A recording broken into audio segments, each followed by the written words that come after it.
आप सभी को सादर जय जिनेंद्र। आप देख रहे हैं आपका अपना लोकप्रिय यूट्यूब शांतिनाथ चैनल।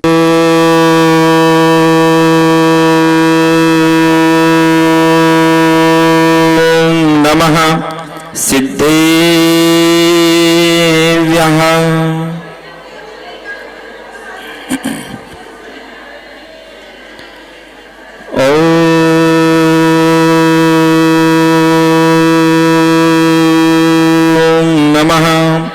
सिद्धेभ्यः।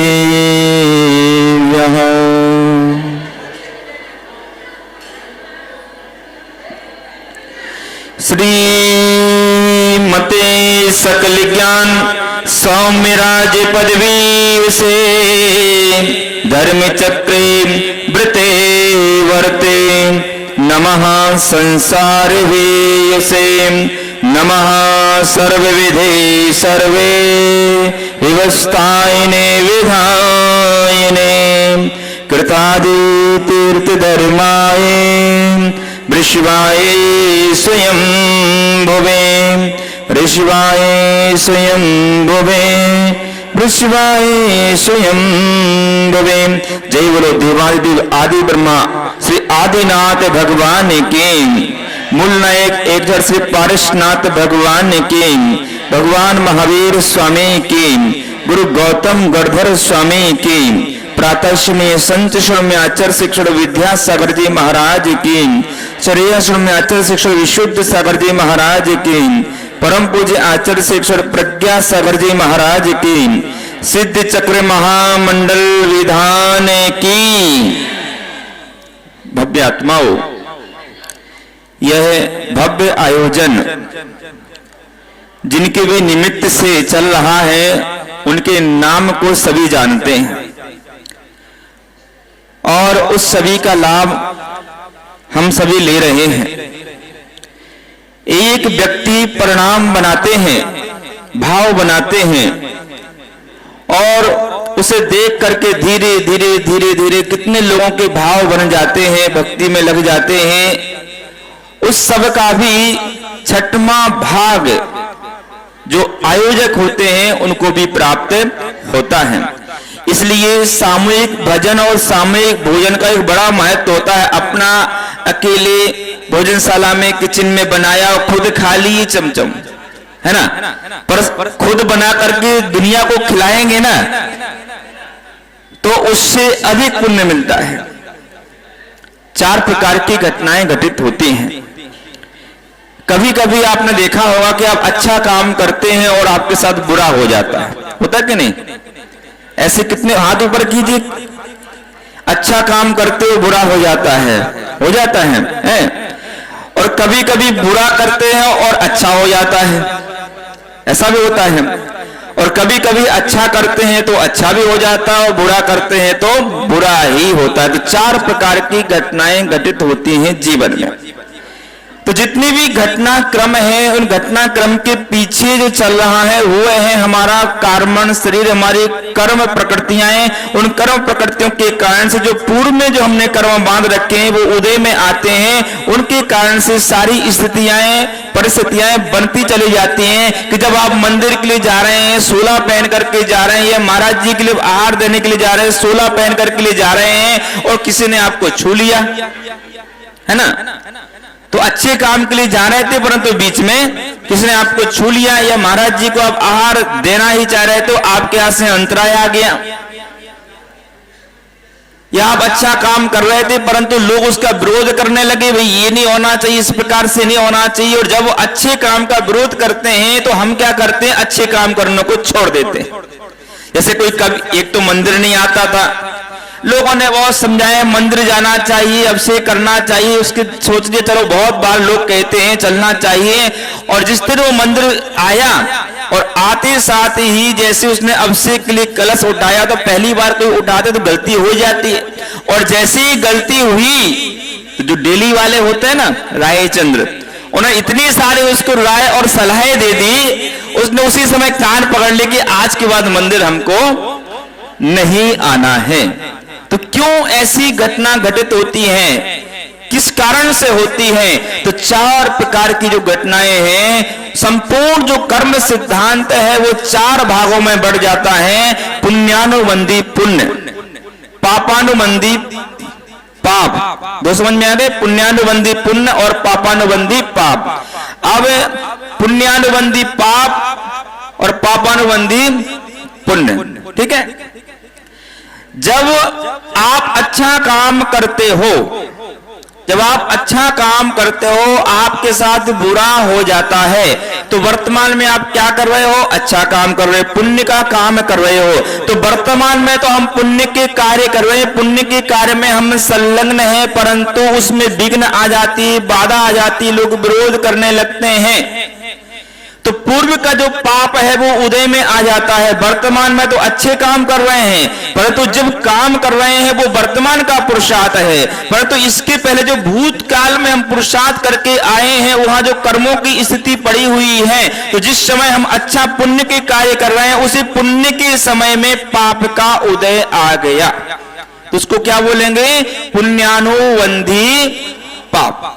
तो उससे क्या होगा? जब जब आप अच्छे कार्य करेंगे आपको विघ्न आएंगे। उस समय आप अपनी सासू मां को मां मानती है, परंतु आप चाहते हैं कि वो हमें बेटी माने, परंतु वो आप पे शक करती, आपको बेटी नहीं मानते हैं। आप अपनी जिठानी के लिए बड़ी बहन के समान मानते हैं, देवरानी को छोटी बहन के समान मानते हैं, परंतु वो ऐसा नहीं मानते, वो साजिश रचती हैं। आप अच्छा विचार रखते सामने वाले व्यक्ति के प्रति, परंतु सामने वाला व्यक्ति आपके प्रति अच्छे विचार नहीं रखता है। ये किस कारण से? वर्तमान में आप अच्छा कर रहे हैं, अच्छा करने के भाव आ रहे हैं, अच्छा कर्म कर रहे हैं, ये आपका पुण्य पुरुषार्थ चल रहा है, परंतु जो कर्म पिछला बाना हुआ है उसमें जो विघ्न आ रहे हैं वो पुण्य पाप का उदय आया हुआ है। क्या आया हुआ है? पाप का उदय आया हुआ है। और जब पाप का उदय आता है तो पाप क्या करवाता है कि अच्छे कार्यों में विघ्न डालता है, ऐसे लोगों को सामने खड़ा कर देता है जो पहले कह दिया था हम आपकी सहायता करेंगे, आपके हम साथ में हैं, आप आगे बढ़िए, हम पीछे पीछे आपके साथ में हैं, और आपको आगे कर दिया और वो पीछे हो गए और पीछे पीछे विरोध करना प्रारंभ में कर दिया। ये किस प्रकार क्यों हुआ? क्योंकि उसी समय पाप कर्म का उदय आ गया, और जब पाप कर्म का उदय आ जाता है तो अपने भी पराये हो जाते हैं और आप बुरा काम करने के लिए गए। वर्तमान में आप बुरा पुरुषार्थ कर रहे हैं, गलत काम कर रहे हैं, परंतु उसी समय लोग आपके लिए बहुत अच्छा समझ रहे हैं, यानी झूठ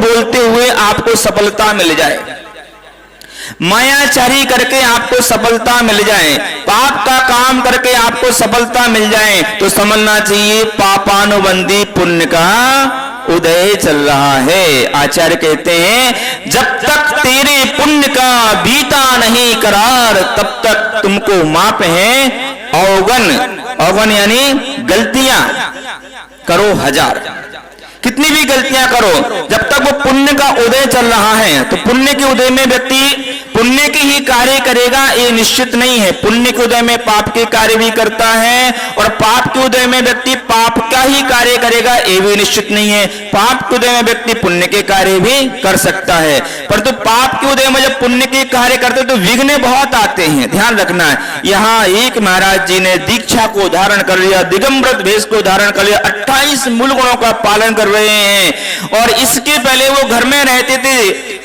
और उनकी मां वगैरह मना करके भोजन कराती थी, परंतु जैसे ही दीक्षा को धारण किया, एक दिन व्यतीत हो गया, विधि नहीं मिली, 2 दिन व्यतीत हो गया, विधि नहीं मिली, तीसरे दिन विधि मिली तो चौकी में गए, पर वहां कुछ हो गया, अंदर तक चले गए, फिर भी लौट के आना हो गया। ऐसे कई दिन व्यतीत हो जाते हैं। अब बताइए कि अच्छा काम कर रहे थे कि बुरा काम कर रहे थे? जब आलू प्याज दुनिया भर की चीजें खा रहे थे तो मां प्लेट ले लेकर के आगे पीछे घूम, बेटा थोड़ा सा खा लो, थोड़ा सा खा लो, और 28 मूल गुणों को जैसे ही धारण कर लिया और वो कर्म वहां पर उदय में आ गया। और अधिकतर ऐसा होता है कि जब हम पुण्य के कार्य करते हैं तो पाप की निर्जा अधिक होती है। क्या होती है? अधिक होती। सबसे जैसे मान लो कि 1 लाख इंटेंसिटी का पाप कर्म है, और जैसे आप पुण्य के कार्य करेंगे तो सबसे पहले अधिक निर्जरा कितनी होगी?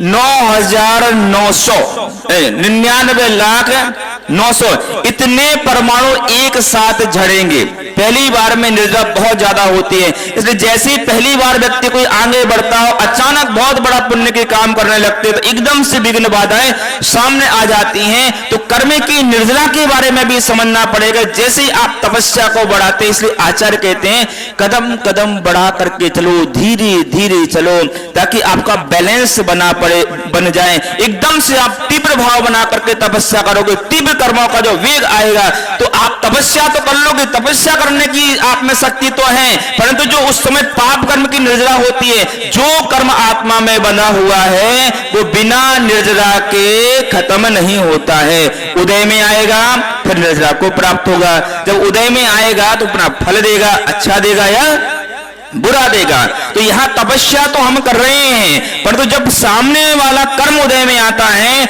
उस समय आपकी जो मनोवृत्ति है, उस समय आप क्या सोच पाते हो, क्या विचार कर पाते हो, ये भी आपके ऊपर डिपेंड करता है। और जैसे आपने तपस्या की, कर्म का उदय आया और सामने वाले व्यक्ति ने आपकी बेइज्जती कर दी, आपको कुछ बोल दिया और आपने भी कुछ बोल दिया, तो जितना कर्म का निर्जरा होने वाली थी, उससे डबल पाप कर्म का बंद हो जाता है।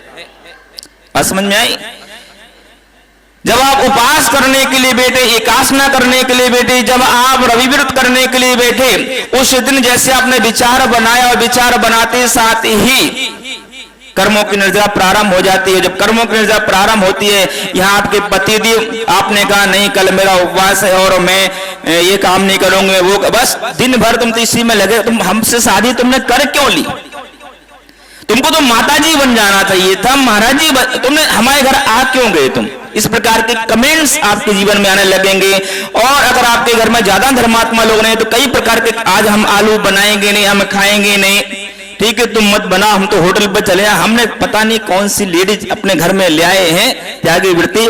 इस प्रकार के कमेंट्स आपको मिले। सासू अम्मा अगर बहुत ज्यादा सोलह करती हैं तो बहुएं कमेंट्स करने लगती हैं। तो जैसे ही आप अपने नियम व्रत का पालन करने का विचार करेंगे, चारों तरफ से उपद्रव प्रारंभ हो जाएंगे, कमेंट्स प्रारंभ हो जाएंगे, विचारों के जो तीर हैं वो लगने लगेंगे। और उस समय आपके मन में विचार आएगा मैं कितना इन लोगों के लिए मैं करती हूं, समय पर चाय देती हूँ, कपड़े प्रेस करती हूँ, झाड़ू लगाती हूँ, पोछा लगाती हूँ, भोजन बनाती हूँ। एक दिन मेरा रविवार का व्रत आया, वे शांति से मुझे व्रत नहीं करने दे रहे हैं। आज 2 घंटे मुझे पूजा करने का मैं ज्यादा टाइम क्या लगा दिया, बस दिन भर मंदिर में बैठे रहो। कमेंट से मिलने लगे।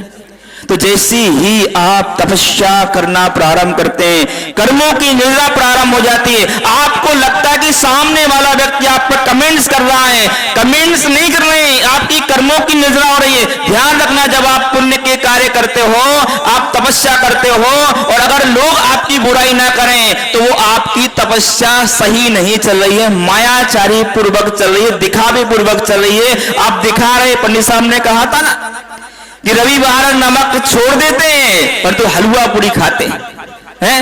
4 लोगों को सुनाते आज मैं रविवार दिखाने के लिए जो नियम व्रत करते हैं उनका जीवन लग्जरी चलता है।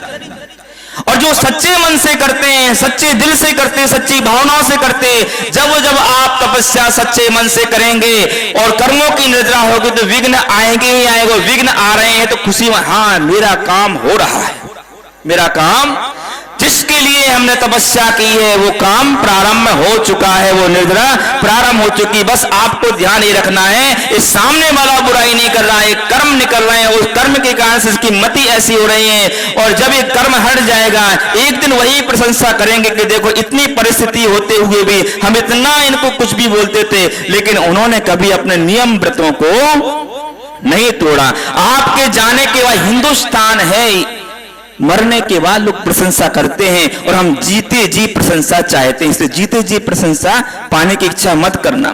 तो जब आप तपस्या करेंगे, एक घटनाएं आपके जीवन में घटित होने लगेंगी। तो ये कौन सा कर्म का उदय चल रहा है? पुण्यानुबंधी पाप। और जब आप मायाचारी पूर्वक कार्य करेंगे और सफलता प्राप्त हो जाएगी तो पापानुबंधी पुण्य, ठीक है। और जब आप कितनी भी मायाचारी करो, कुछ भी करो, फिर भी सफलता प्राप्त नहीं होगी तो क्या होगा? पापानुबंधी पाप।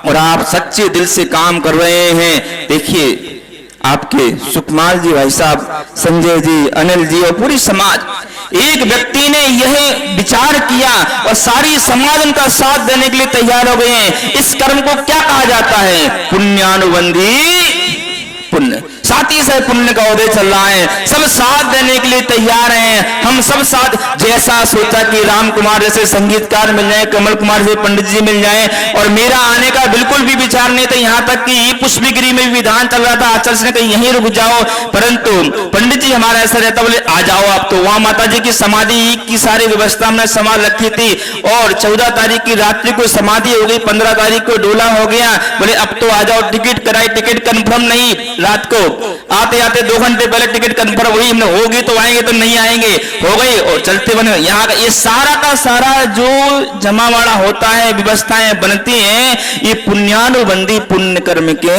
उदय से बनती हैं। इन 4 बातों के ऊपर अपन बहुत कुछ समझ सकते, बहुत सारे दृष्टांतों के द्वारा, कहानियों के द्वारा।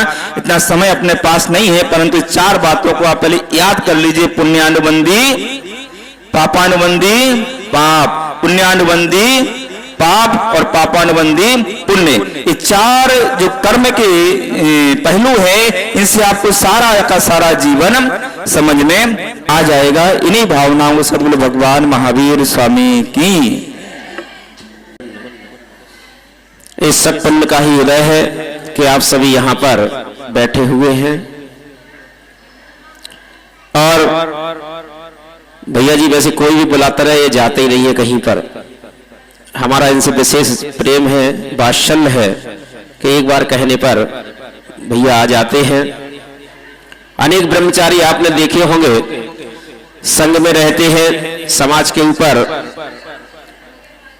एक तरह से समाज को उनकी देखरेख करनी पड़ती, लेकिन भैया जी स्वयं न किसी संघ में रहते, न कहीं, खुद स्वयं अपने हाथ से, भोपाल में अपने हाथ से एक कमरा लिए, एक क्षेत्र पर, वहां पर अपने हाथ से ही भोजन बनाते हैं, अपने हाथ से भोजन बना करके स्वयं करते हैं, किसी के ऊपर बोझ नहीं बनते। मुझे बड़ा अच्छा लगता है इनके साथ कि दूसरे ब्रह्मचारियों जैसे हमारे भैया जी नहीं हैं। लेकिन क्या करें, यहाँ आए हुए इनका मोबाइल चला गया, जेब में से मोबाइल ही निकाल लिया किसी ने।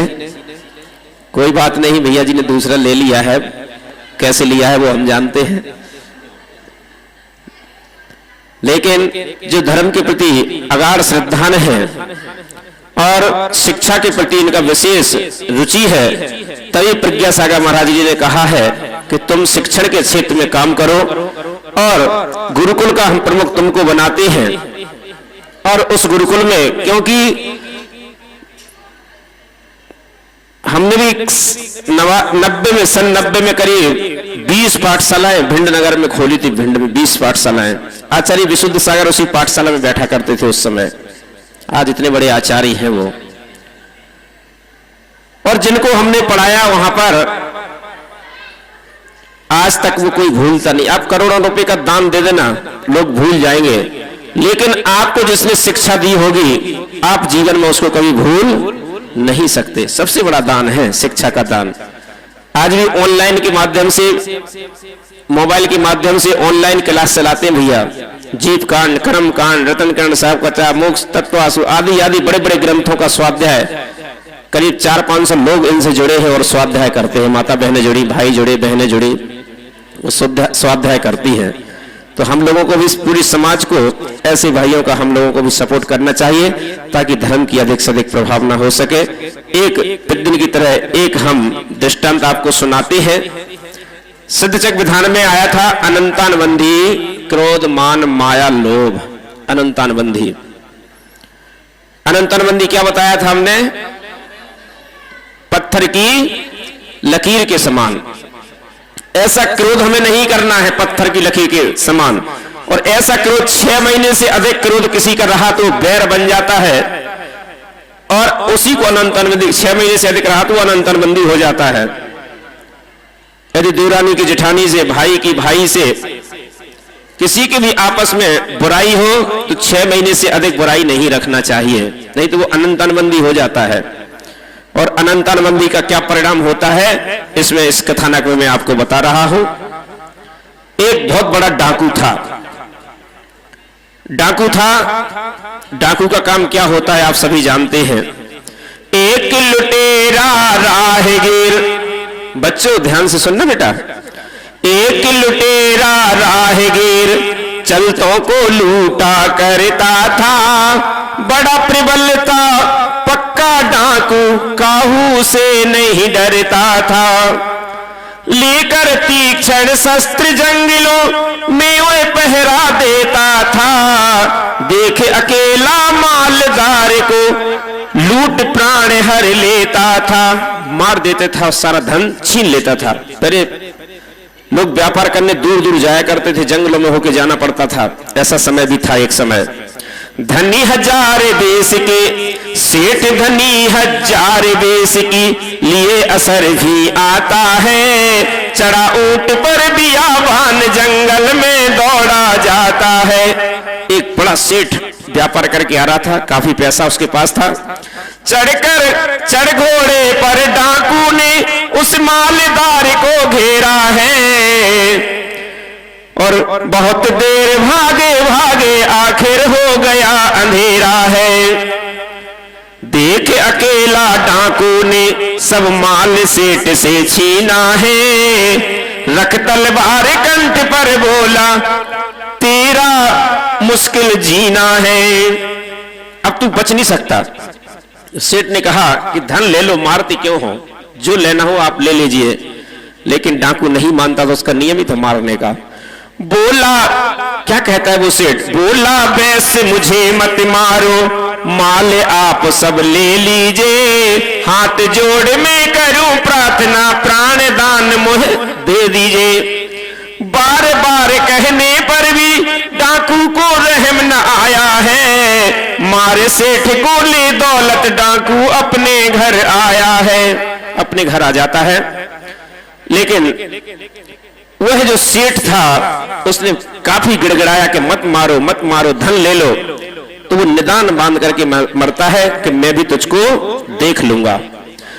त्राह त्राह करता धन वाला, मरा निदान बांध करके, मैं भी इससे बदला लूंगा, मारूंगा तड़पा करके।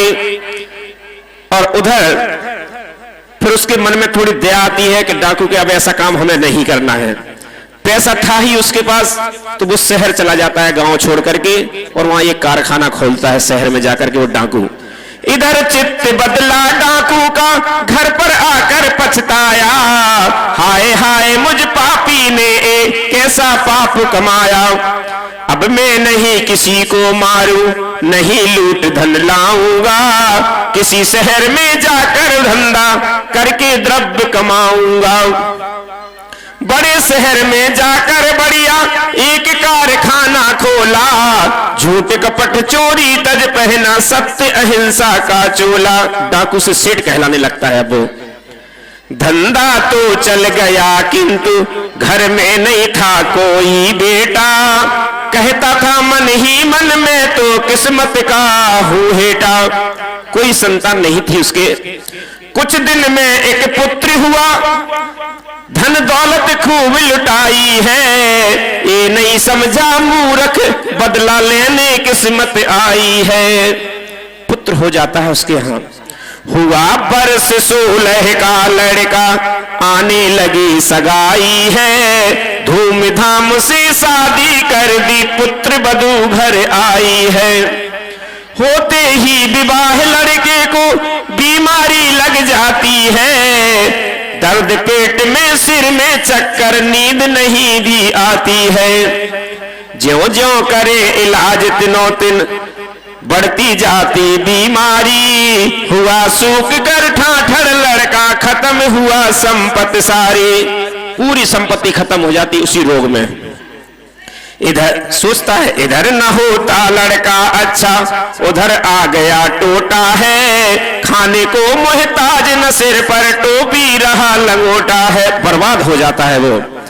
एक दिन लड़का बोला, बापू बापू मैं कौन बताओ तो, बेटा तू मेरा बेटा है, क्या कहते तो फरमाओ। तो वो लड़का कहता, बापू मुझे पहचाना मैं कौन हूं? अरे तू मेरा बेटा है।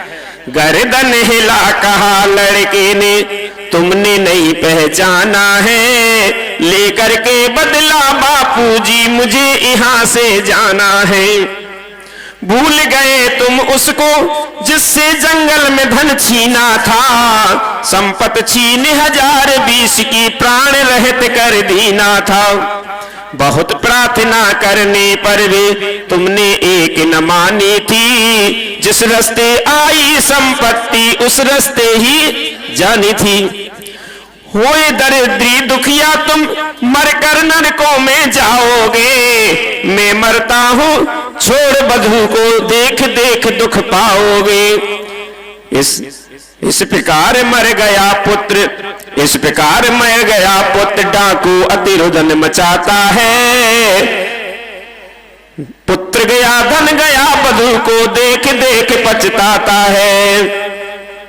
एक दिन में अपनी औरत और पुत्र बधू मर जाते हैं, पाप कर्म की उदय जीव पर ऐसी आफत आती है। रहा अकेला पास न पैसा, भोजन का भी लाला है, तड़प तड़प के मरा मिला कोई न उठाने वाला है। इस तरह से कभी हमें अनंत अनुमति ऐसा निदान बांध करके कभी नहीं मिलना चाहिए। पता नहीं हम तो कुछ भी नहीं है, पार्षना तो कमट का 10 भाव तक बैर चला, 10 भाव तक, लेकिन कमट ने हमेशा उपसर्गों को किया और पार्श्वनाथ ने हमेशा उन उपसर्गों को सहन किया। उपसर्गों को सहन करते करते वो पारस से पारसनाथ हो गए। तो इस प्रकार समय की भी निदान बांध करके नहीं मरना चाहिए। बोली चिंतामणि श्री पार्श्वनाथ भगवान की।